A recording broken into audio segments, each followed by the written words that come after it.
Welcome students. ये BA BEd second English literacy की class है।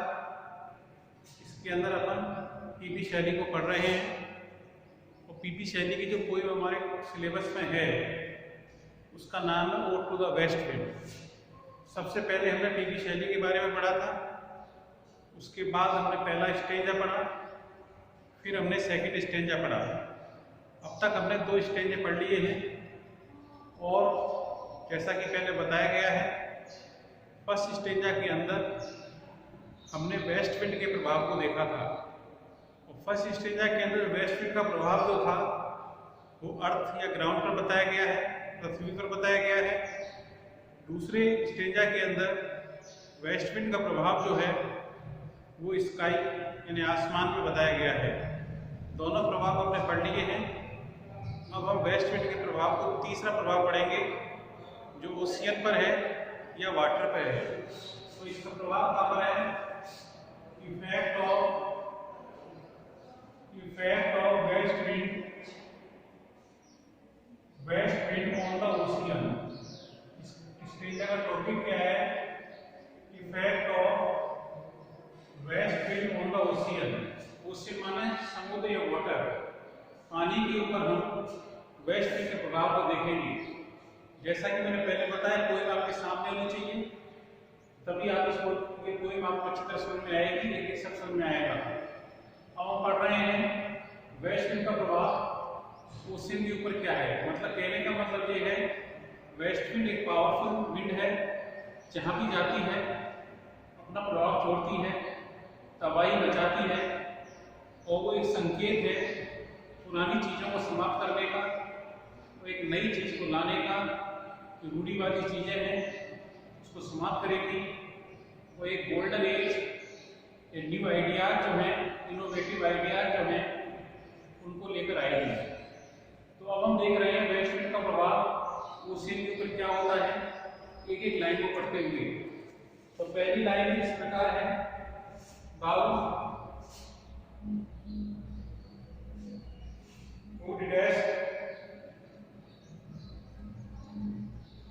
who did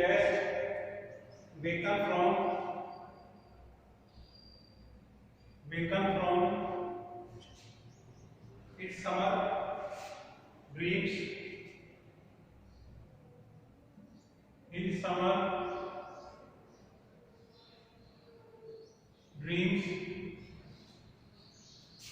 the blue Mediterranean, the blue Mediterranean, where he lay,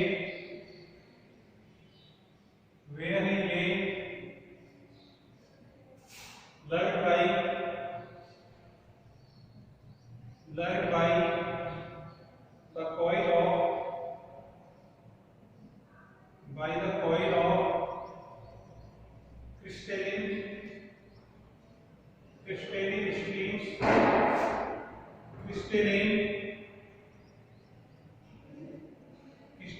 streams beside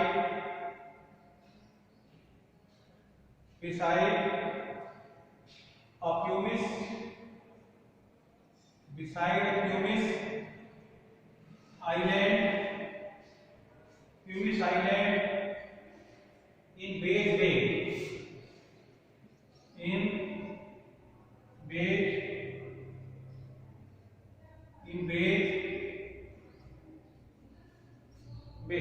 and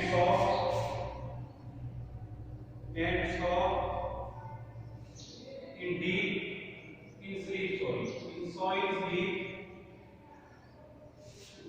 old palaces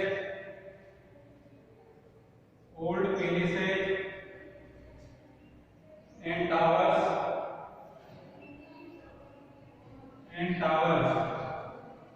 यहाँ तक देखेंगे सब पहले, उसके बाद आगे की लाइनें पढ़ेंगे। अब इन पंक्तियों के अंदर हम वेस्ट विंड के प्रभाव को देख सकते हैं। जैसा कि नाम से पता लग रहा है, ब्लू मेडिटेरेनियन। ब्लू मेडिटेरेनियन क्या the name of the ocean, the name of the ocean, ocean का नाम है ब्लू मेडिटेरेनियन, हिंदी में कह सकते हैं भूमध्य सागर, ये कह सकते हैं दाव। दाव किसके लिए आया है? वेस्ट विंड के लिए आया है। वेकन, वेकन माने अवेक, जगाना। इसी तरह आएंगे हिल, हिल किसके लिए आया है? ओशियन के लिए आया है। समर ड्रीम्स, अब इनका क्या मतलब होगा? जैसे ही मतलब वेस्ट विंड ओशियन के ऊपर चलती है, ओशियन पर अपनी फोर्स बनाती है, तो कोई बता रहा है कि जब वेस्ट विंड जो है ओशियन के ऊपर अपनी फोर्स बनाती है, तो उससे पहले ओशियन क्या कर रहा होता है? वेस्ट विंड से आने से पहले ओशियन जो है वो क्या कर रहा होता है? वो समर ड्रीम्स, समर ड्रीम्स का मतलब सपनों में खोया हुआ होता है। शांति से वो तो ओशियन जो है पर्सोनिफाई किया गया है, ओशियन को पर्सोनिफाई किया गया है। ओशियन जो है वो अपने समर ड्रीम्स के अंदर खोया हुआ है, उसे दुनियादारी का कोई अता पता नहीं है, नेचर में क्या चेंजेस आ रहे हैं इसकी कोई जानकारी नहीं है। लेकिन अचानक जैसे ही वेस्ट विंड अपनी फोर्स ओशियन के ऊपर बनाती है, तो वेस्ट विंड क्या करती है? अवेक, अवेक माने जगा देना। वेस्ट विंड जो है ओशियन को उसकी नींद से जगा देती है। The poet wants to say that when the west wind makes its force on the ocean, it awakes the ocean from its sweet dreams.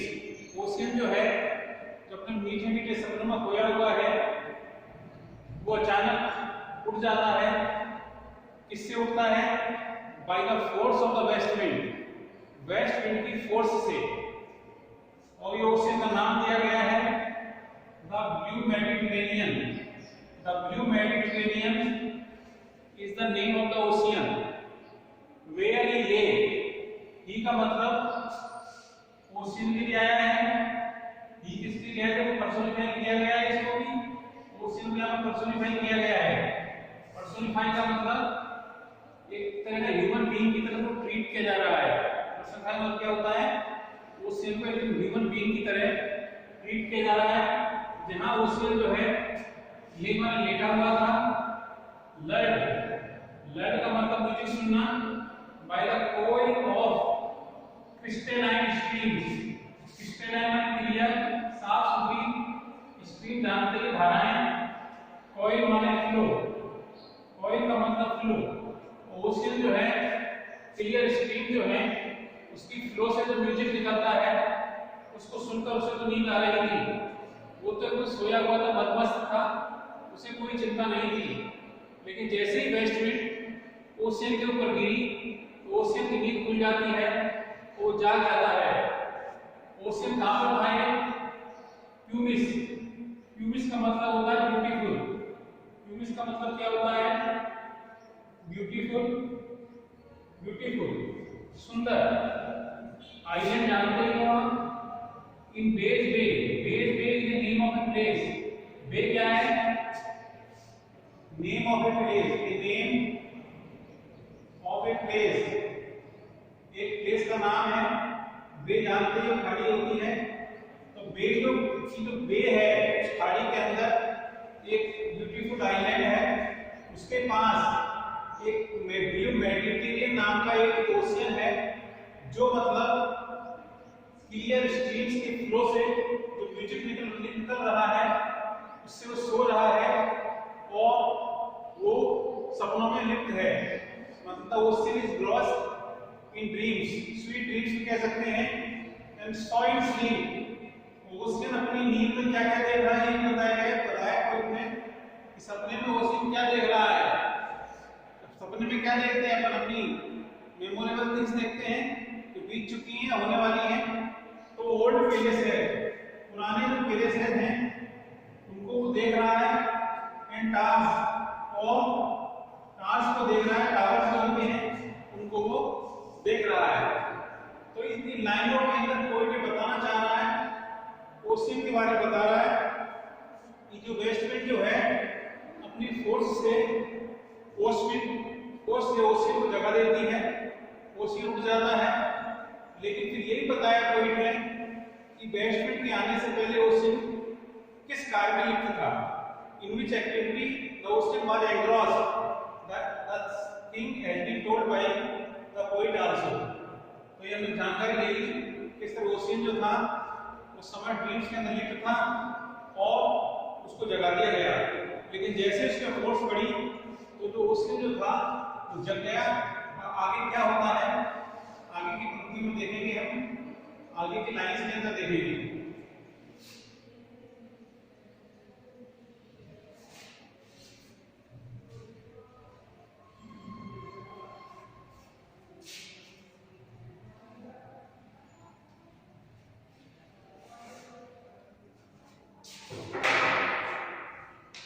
आगे की लाइंस हैं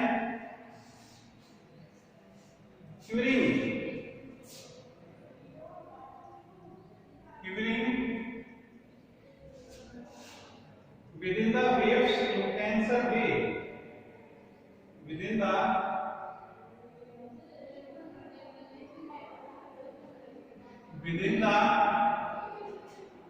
waves, within the waves intenser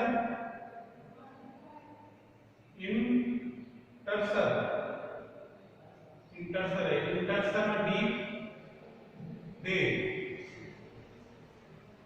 are overgrown with ozue,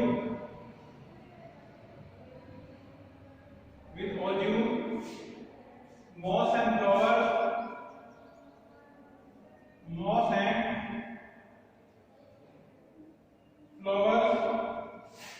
so sweet,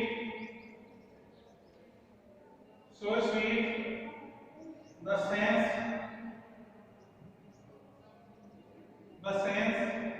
faints, picturing them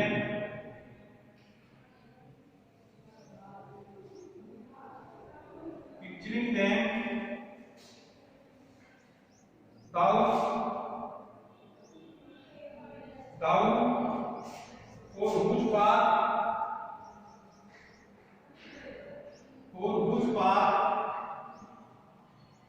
the Atlantic's level powers, the Atlantic level powers cleave themselves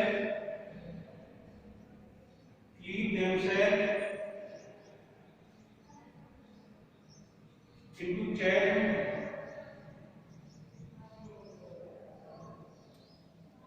channel, while far below the sea blooms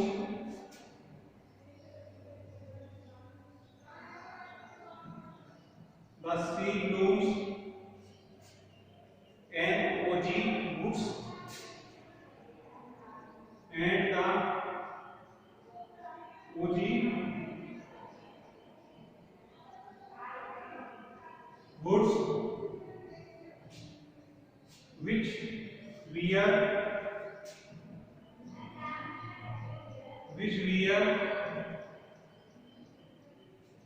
the shapeless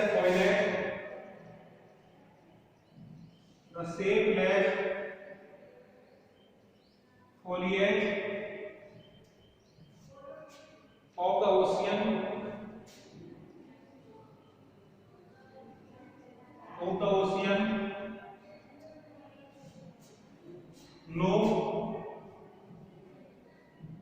know thy voice, and suddenly grew great fear, and suddenly grew gray with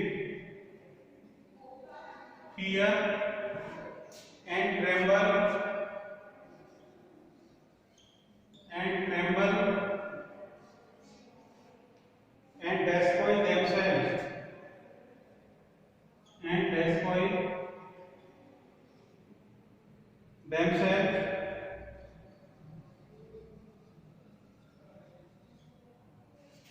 oh here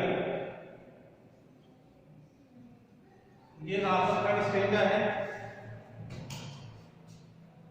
आगे पर पढ़ते हैं, कभी इसी line में हमने पढ़ा कि किस तरह ओशियन जो है वो सोया हुआ है, सपनों में लिप्त है और वेस्ट विंड अपनी फोर्स से उसको जगा देता है। और जैसे ही वेस्ट विंड अपनी फोर्स बनाती है तो क्या होता है, क्यूरिंग का मतलब होता है ट्रेम्बलिंग, कांपना। कौन कांप रहा है?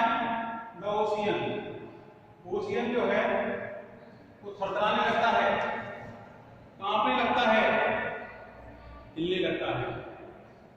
ये इंटरसल नहीं हो, इंटेंशनल हो गए, intentional drain, waves intentional drain. और उसकी लहरें जो है बहुत ज्यादा इंटेंस हो जाती हैं, मतलब डीप हो जाती हैं और गहरी हो जाती है, मूवमेंट होना शुरू हो जाता है। और कहने का मतलब ये है ओशियन जो है कांपने लगता है and waves of the ocean क्या हो जाती हैं, मूव करने लगती हैं, उनका फ्लो बढ़ जाता है। All over we grown with azure माने ब्लू कलर की मोसेस काई होती है।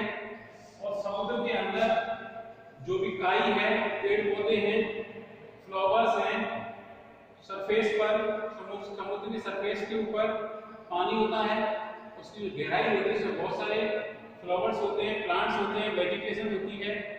वो सारी की सारी मतलब वेस्ट विंड के प्रभाव से प्रभावित होती हैं। सारी की सारी all over blue moss and flowers का मतलब all the vegetation and flowers and plants of the sea into the deep of the ocean, ये सब चीजें जो हैं कांपने लगती हैं, हिलने लगती हैं। So sweet, और ये जो वेजिटेशन जो है, जो वेजिटेशन लगी हुई है समुद्र के ओशियन के नीचे, वो इतनी स्वीट है, इतनी ब्यूटीफुल है, the sense feeds, कोई व्यक्ति बेहोश हो सकता है पिक्चरिंग देम, उनको देखकर पिक्चरल लुकिंग, उनकी ब्यूटी को देखकर इतनी सुंदर है, कोई भी उनकी ब्यूटी को देखकर बेहोश हो सकता है। लेकिन वो कह रहे हैं दाऊ मतलब वेस्ट विंड के लिए आया है और हुज पावर, लेकिन वेस्ट विंड भी पावरफुल है कि हर चीज प्रभावित है, समुद्र की डीप भी प्रभावित है और सरफेस दोनों प्रभावित है। Everything of the ocean is affected by the force of the west wind से प्रभावित है। एंड द अटलांटिक लेवल का सी लेवल, अटलांटिक क्या होता है, सी लेवल जो है उसकी पावर जो होती है वो क्या हो जाती है, क्लीव का मतलब होता है डिवाइड, अपने आप को बांट लेना, अपने आप को डिवाइड कर लेती हैं। तो चेज मान पार्ट्स, दो हिस्सों में। मतलब कहने का मतलब है वेस्ट विंड प्रभावशाली है कि ओशियन नहीं चाहता कि वेस्ट विंड उसके ऊपर रहे, तो ओशियन जो है अपने आप को दो भागों में डिवाइड कर लेता है। मतलब ocean makes a way for the west wind, ocean makes a way for the west wind. Ocean जो है वो वेस्ट विंड के लिए रास्ता तैयार करता है ताकि वेस्ट विंड जो आराम से वहां से गुजर जाए, वहां से चली जाए, क्योंकि उसकी फोर्स को ओशियन जो है वो अनबीरेबल है, उसको सहन नहीं कर सकता है। वाइल फार बिलो, तो सहार बिलो समुद्र के नीचे द सी ब्लूम्स, वही मैंने बताया, ब्लूम्स का मतलब वेजिटेशन, समुद्र के नीचे बहुत सारी वेजिटेशन होती है। और उजी बूट्स का मतलब वाटरलेस, उजी माने वाटरलेस, वे पौधे के अंदर जिनके प्लांट्स जिनके अंदर पानी नहीं होता, भारी भार पानी नहीं होता है, उजी बूट्स होती हैं which create the shapeless foliage, shapeless foliage का मतलब वही waterless vegetation,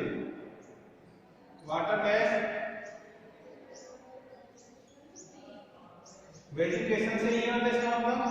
और द कैन टाइम का मतलब है ओशियन की जो वाटरलेस वेजिटेशन है जिनके अंदर पानी है वो भी मतलब प्रभावित होती है किससे, ओशियन से, सॉरी वेस्ट विंड से प्रभावित होती है। वेजिटेशन को जानती है, नो मैंने जानती, क्या जानती है? All the vegetation of the sea know the power of the west wind. West wind की पावर जो है उसको वनस्पति भी जानती है, लाइक वॉइस को जानती है कि मतलब वेस्ट विंड आ चुकी है तो ये हमको तबाह करेगी, डिस्ट्रॉय करेगी, सब कुछ बर्बाद कर देगी। सडनली ग्रो ग्रेट फियर, सारी वेजिटेशन जो है अचानक डर से भर जाती है, वो कांपने लगती है और हिलने लगती है, एंड ट्रेम्बल, और हिलने लगती है, एंड डेस्परेट देमसेल्फ, और अपने आप को छुपाने की कोशिश करती है, अपने आप को वेस्ट विंड से बचाने की कोशिश करती है। कहने का मतलब ये वेस्ट विंड का प्रभाव बताया गया है, किस तरह वेस्ट विंड ओशियन को जाएगी तो उसको भी तबाह करके ही लौटेगी, उसको भी बर्बाद करके ही लौटी हुई है। अरे सुनो, अरे सुनो, ये वेटपोइट कह रहा है वो है, अरे सुनो, किसको सुनो? The power of west wind को सुनो, the flow of the west wind को सुनो, किस तरह उसकी पावर जो है वो हर जगह देखी जा सकती है।